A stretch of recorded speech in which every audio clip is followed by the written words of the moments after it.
እዚህም እዛ መለጣጠፍ ምንድነው ትርጉሙ? ካሁን በኋላ እንደዚህ አይነት የሚቀጥል ህይወት የለም። በቃ ናቁጭ በልና ነጋገር ትላንትና በተለቀቀው ቪዲዮ ላይ እንግዲህ ቤተሰብ እንዳያችሁት ሩታና አብርሽ በሚጣሉ ሰዓት ላይ የሆነ መጨረሻ አካባቢ ላይ ማለት ነው ሩታ ለሁለተኛ ጊዜ በጥፊ ከመታችሁ በኋላ አብርሃም ሩታ ላይ ከባድ ነገር አድርጎ ነበረ ማለት ነው።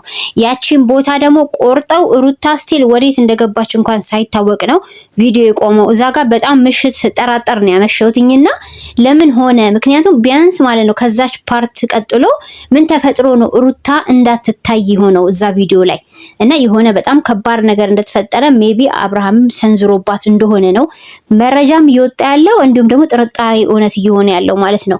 ያው ሩታ ወጣ መናገሩ አይቀርም። አያችሁ አይደለ? በራሱ ፔጅ ላይ ምንም እንዳልተፈጠረ ሆኖ ማለት ነው የራሱ ብቻ ሩታ የመታችውን ፓርት ብቻ ቆርጦ አወጣው። ስለዚህ ይሄ ምን ትሉታላችሁ?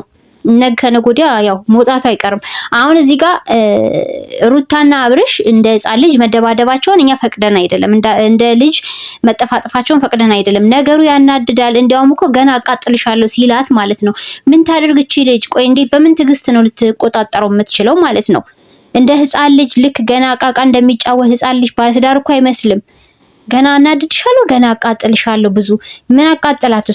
እሷ ወደ እርምጃ ትሄዳለች። ታያታለ ደግሞ ሩታ የኔ አይነት ቆራጥ ባህሪ ነው ያላት። በነገራችን ላይ ቤተሰብ አንዳንዴ ሳስበው የደም ግሩፓችን አንድ ሳይሆን አይቀርም ብዬ ነው። እና ሰላማችሁ ብዝት ይበልልኝ ቤተሰብዬ። ሩታ ትላንትና ለምንድነው እዛኛው ደቂቃ ላይ መጨረሻ ሁለተኛው ላይ ልክ አብርሃም መጣው ከተጣሉ በኋላ የዛይ ሰዓት ላይ ቪዲዮ ተቆርጧል። አቤላ ከሆነ ክፍል ሲወጣ ነው እየተቀረጸ የነበረው። እዛ ጋር ቁርጥ አድርገው አውጥተውት አብርሃም ሩታ የጠፈጠፋት ሩታ የመታችውን ብቻ ነው አውጥቶ ያሳየው ለኛ ለሚዲያው ማለት ነው። ምክንያቱም እሱ መጠላት ስለማይፈልግ ማለት ነው። ስለዚህ እንደዚህ እየተሸፋፈነ እስከመቼ ነው የሚኖረው? እውነቷን እንቅጭቅጫ ነው የምንናገረው። ሩታ ደግሞ በእርግጠኝነት ትላንትና በተለቀቀው ቪዲዮ ላይ ምን እንደተፈጠረ ወታ መናገሩ አይቀርም።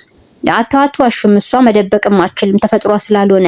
እና ቤተሰብ ዝም ብላችሁ በሩታ ላይ ብቻ አትፍረዱ። ሲቀጥል ደግሞ ማለት ነው የአብርሃም ድርጊት ሩታን እንድትሰነዝር ያረጋት። አመላለሱ ልክ አይደለም። በዛ ላይ ደግሞ በክብር መጀመሪያ እና ቁጭ በልና እንነጋገር አለችው። ሰው በመነጋገር ማያምን ከሆነ ይሄ ትዳር አይደለም። ዝም ብሎ እንደ መንገደኛ ሰው መጣ ቤት ውስጥ ቆሞ ወገቡን ያዘ ደግሞ ምንድነው ምናምን አይነት ጥያቄ እንደዛ ይባላል እንዴ? ሲጀመር አይባልም። ሚስቱ አይደለች? እሺ ብሎ አክብሯት ሄዶ ወንበር ላይ ቁጭ ብሎ እሺ ምንድነው የምንነጋገረው? በቃ እኮ የሱ እኮ ትህትና እሷን ይገዛት ነበረ። ለማንኛውም የሩታ ነገር አጠያያቂ ነው። ምክንያቱም እቺ ልጅ እርጉዞና መታት ማለት አብርሽ ነገር ተበላሸ ማለት ነው። ቤተሰብ ቸር ቆዩልኝ።